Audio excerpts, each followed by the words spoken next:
welcome to Me Time. Oh, thank you for having me. I'm glad to be here. Thank you so much for accepting my invite, especially because this is the very first episode of Me Time, so you don't know much about what's gonna happen in the Me Time revolution. Let's hope it's gonna be a Me Time revolution. It will be, no doubt. If you're leading it, I believe it. Thank you. So before we begin, I just wanted to introduce you guys to Chad Aboud. If you don't know him, Chad is a former GC. He's an expert in uncovering people's natural talents. He's a coach. He's a speaker. He has a TEDx, which I've watched and love. And he's the host of a podcast called What You're About. So if you want to hear more about Chad, find it on your favorite kind of podcast platform and listen to What You're About with Chad. But now, today, Chad is coming to talking to me today about me time. And I have the first question. But first, I will get Chad to introduce himself. Who are you and why are we talking about natural gifts? Who are you? So my name is Chad Aboud. I'm based in Toronto, Canada. Yeah, so former big law lawyer, former GC of a tech portfolio. And, I think why we're here is I left big law and I didn't go straight into an in-house job. I traveled around the world for 6 months with my partner. And then I left my GC job and I didn't have something lined up. And I think what we're talking about is for someone like myself, it's really important to get out of the stream and figure out who am I in here? What do I need in this next phase? And for me, it requires the actual space and the me time to figure that out, because without it, I just feel like I'm going in a really fast current and I don't have the chance to be really thoughtful about the next phase. And it's just always really mattered to me that, when I close my eyes for the long sleep, hopefully many years from now, I just want to feel like I was always driving towards something that felt like it was using the abilities that I naturally were given towards a mission that I deeply care about. And I feel like if I'm doing some version of that every day, then hopefully I'll be at peace. That's so beautiful. And it reflects so much in what I've been doing lately. I also quit my big GC role, head of legal role, with no plan ahead, on purpose, giving myself me time, a bit of recorded me time and a lot of it not recorded, where I can sit with myself and really understand what I'm good at, what I'm enjoying doing, and discovering a bit about me, because you can easily flow from one role to the natural next role and so on, and wake up 20 years from now just being like, what did I do? What happened? I haven't seen my kids for 10 years or something, and I don't want that to happen. So I'm taking some me time to kind of reassess, figure it out, and also share a lot of my insights and the reading I'm doing right now in terms of that. And I have one question just to kind of warm us up for the interview, which is, what was the best me time you've had lately and why? Well, so my core me time that I try to do almost every day is I'd stacked 3 things I really like into one activity. And so I like being outside, I like exercising, and I like listening to podcasts about human dynamics. If I was to do all those things separately, that's a lot of time that I feel like I might not have, and I might not do any of them. So what I've done is every day I try to run, if I can, if it's warm enough, outside while listening to a podcast from Adam Grant or Dr. Larry Santos or someone where it's about human dynamics and how we connect. Those things are the most creative, rejuvenating, fueling times that I have. And so for me, it's I'm not trying to look for one-offs. I'm trying to bake something into my life, because if I don't bake it in, then everything starts getting a little bit, darker and grayer and sadder. And so I know that I've got to do that stuff straight away in order to make every day, the greatest chance it can to be successful and happy. So because you were telling me before in your intro about you moving from GC into kind of taking some time off to kind of figure out what your next step is with no plan. Yeah. Was there like a specific something that made you kind of be like, I'm done with GCing, I need some time to kind of reset? I think so. Yes. I think it was because most of my life I was a really milestone driven person. Not because that's how I felt, but just because that's what I was trained with. And I think that's normal. Most of us probably do receive a milestone training, and it has lots of benefits to it. Um, but I think in my mind, I was like, okay, well, I did big law for as many years as I wanted to do it. And then I went in-house and started in-house at a great company, and then became GC of this tech portfolio. And we acquired the companies, and we brought in CLM, and I built a team, and I got the legal ops going. And then I was like, well, what else is there? Like the ladders, the rungs on the ladder for me, not for anyone else, but for me, I didn't see any more. I was like, sure, I guess I could be GC of like a bigger company or do it again with another, tech portfolio. But that there wasn't newness for me. And I'm motivated by agency and discovery.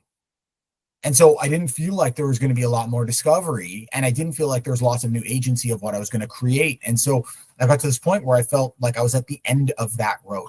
That's what I felt like. And so I didn't feel like I could just keep going forward. It felt like, well, that was a cliff. That's the end of that road. And that's why I had to say like, okay, well, I have to turn around and find a new direction. But I couldn't see anything in front of me. And that's why I needed the time to step away to create something new. And how did you get to where you are today in terms of doing the coaching, doing your podcast, the TEDx talk? How did that come about? Was it like a walking in a beautiful nature thing and then it like just came to you, or how did it happen? I think we spend a lot of time thinking about the outcomes. Oh, it's going to be this business and this job. I'm going to do this thing and that thing. And I think I just stopped doing that. I think the best thing that I shifted to were like the inputs, and I let the outcomes reveal themselves. And so it's like, okay, well, what am I particularly good at? Even if I'm not sure that it like is so special or valuable to other people yet, but what am I quite naturally good at? And what do I really care about? How about I just start talking about that? And then how about I get really curious to find out what other people are really naturally great at and what they really care about. That's the hub of it.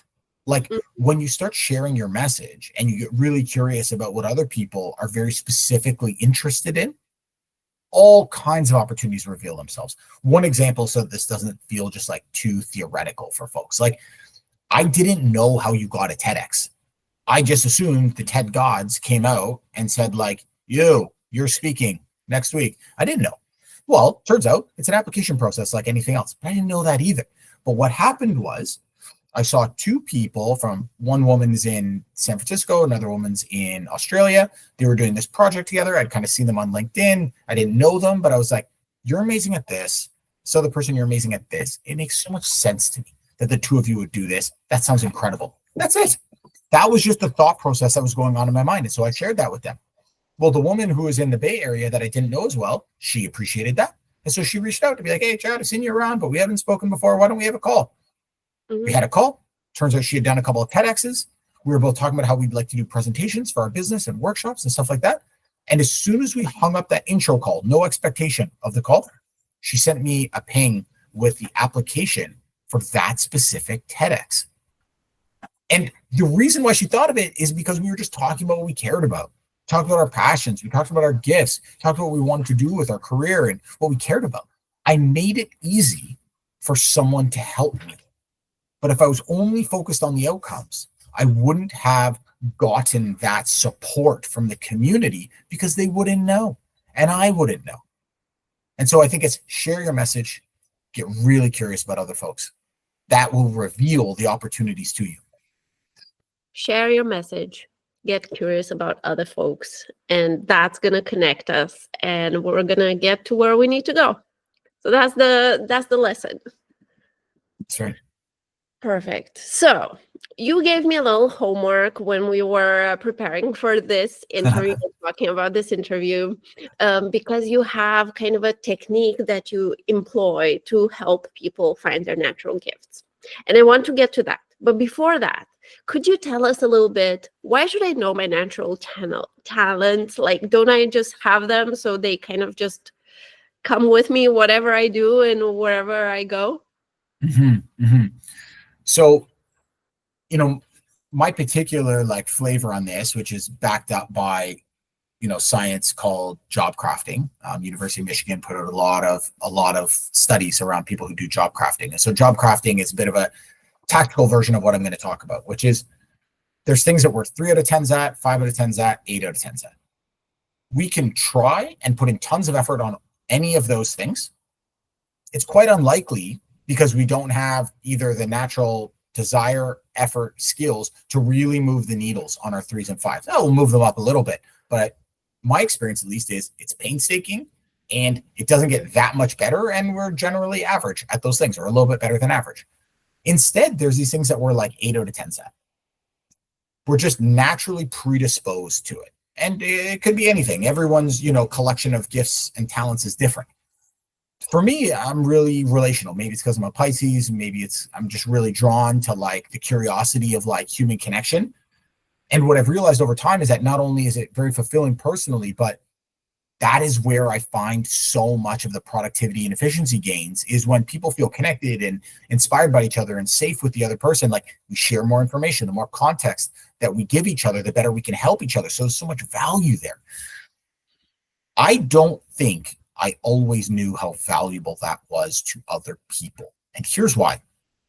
We've been taught the things that matter are painstaking.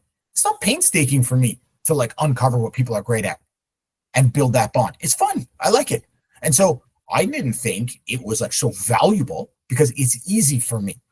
Also, we're not trained to go out of our way to tell each other when we're creating impact. We just see folks doing great stuff and we think in our mind like, oh, good for you. That's good. That's helpful. And we kind of move on. And so other people are reflecting back to you all of the value that you're creating when you're being specifically and uniquely impactful. So we don't give ourselves enough credit. Other people aren't telling us. So we don't notice it. And instead, all we do is talk about things we're not as good at yet and spend all of our time on that stuff. And so for me, I just shifted my energy towards stuff I was 8 out of 10s at, because I know I've got the natural ability and desire to ratchet that up even further. And that's where I create unique impact. And so if you're looking to get a bit more tactical on this and understand kind of the science behind it and how you can bring it into your job, I encourage you to look up something called job crafting. Lots of great studies and tips on that, and it'll help you bring more of your abilities into your job. Amazing. Thank you for that. And I think I can 100% agree. So I'm sure the science works, because if I'm very bad at spotting spelling mistakes. For a lawyer, that's quite bad because it's all about detail and drafting those contracts. But I'm a little bit dyslexic, and that's that. But I got really good at checking my documents, and I used 10 years of my life to get good at this, because it wasn't something that I was naturally good at. So it took a lot of brain power for me to. The first year I was full-time lawyering, and I couldn't find the spelling mistakes and stuff like that. I was exhausted all the time because I was using my brain on full throttle to try to find those things that were not naturally in me. And now I'm good at it, or okay at it. And I guess spell check and ChatGPT and all those help us a lot with kind of crafting our writing and so on. So it's much better. Okay, so we understand the natural gifts are the ones that will make us much more successful at what we want to do without putting too much effort in it, or not as much effort as you do with other things that you're not naturally good at. So with my exercise, can you repeat the question you asked me to say, because I had to rephrase it for my husband, because he's not a native English speaker, and he's like, I don't understand the question. So I had to. Yeah, for sure. It's a bit of a phrase that's like probably becoming a bit old school now too. So I'll give you a couple ways to think about it. So one way to think about it is ask 3 people in your life from different phases of your life. So examples could be like family member, friend, former coworker, and ask them this question: what have you seen me do to lift others that doesn't require carrots or sticks for me to do it. Now, carrots and sticks, so that's like an English first phrase that people barely even use anymore. The goal here is you could replace carrots and sticks with that doesn't require incentives or threats for me to do it. Because what we want to bring out from people is this is who you are. And this is why we ask people from different phases of our life and different elements of our life is you've been doing this stuff all of the time. Why? Because it's how you respond and it's how you create impact. And so this is the first question that I give to anyone that I'm working with, because I want them to get a window into the minds of the people they're impacting so that they see this is how I impact them. This is what matters. And this is how consistent it is. Now, I don't know your answers yet. We're going to reveal them in real time. So I'm curious to see if, the pattern holds true with you. Actually, that's quite revealing to me already because I know the answers. Who should I start with? I have my partner, coworker, and a childhood friend. Okay, so let's do family, friend, coworker. Okay, so family. Helping anyone will listen about how to deal with work challenges continually, and then another one is continually improving processes or environments.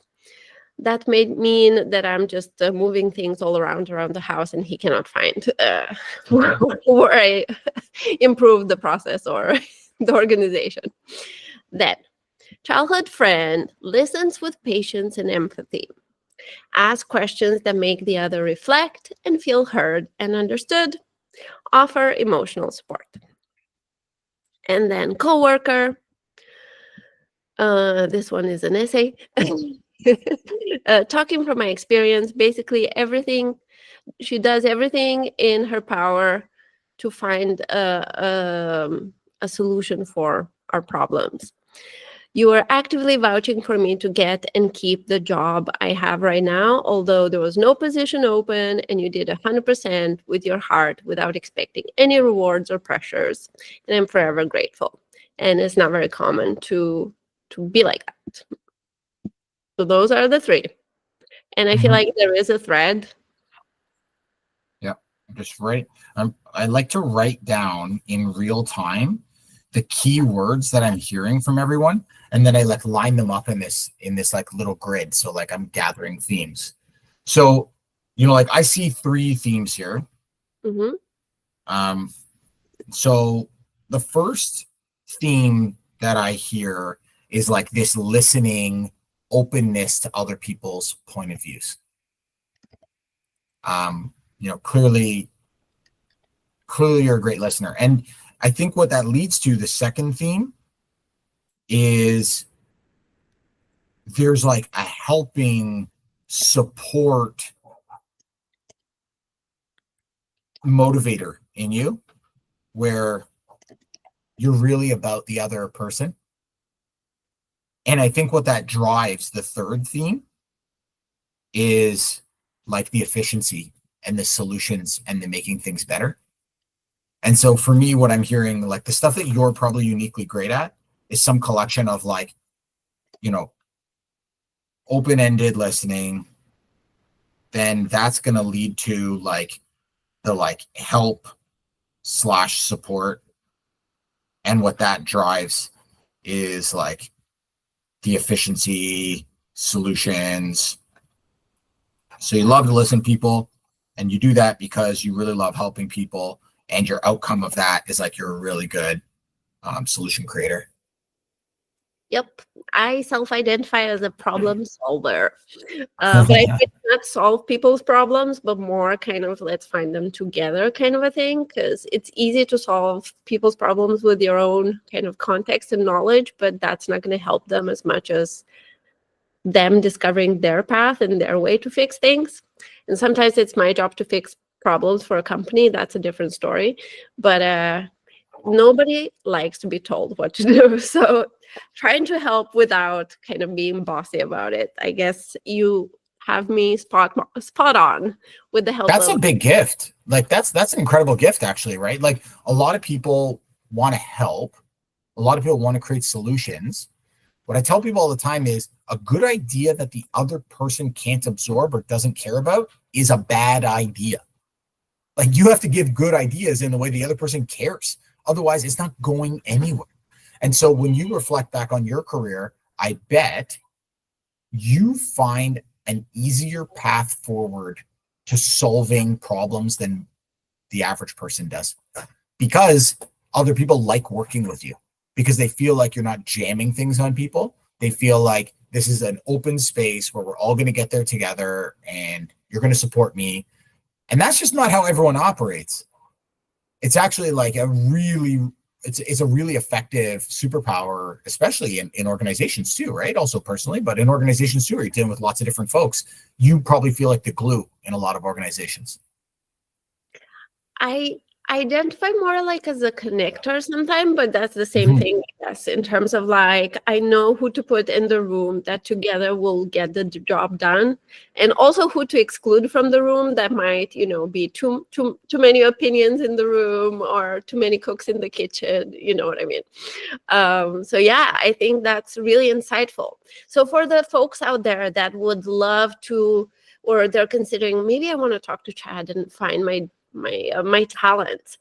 Give us like a little insight into what's next after this kind of exercise that you've showed us here. What else is in your like toolbox that people can expect if they reach out to you?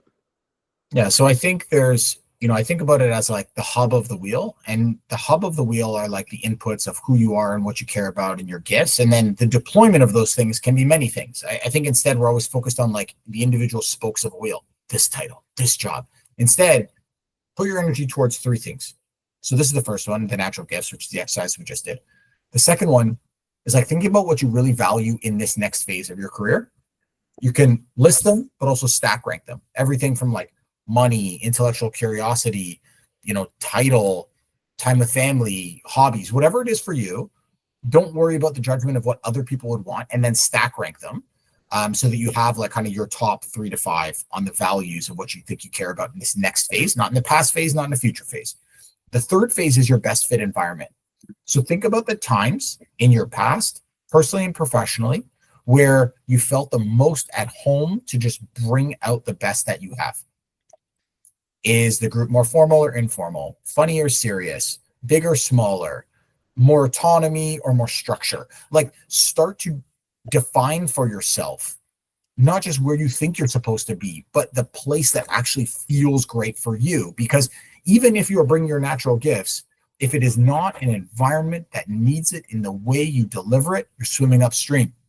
The max impact you can create is when you're going with the river, bringing your special flavor to it. So those three things are like the hub of the wheel. And once you have the hub, paths that like reflect well against those start to become a lot more clear.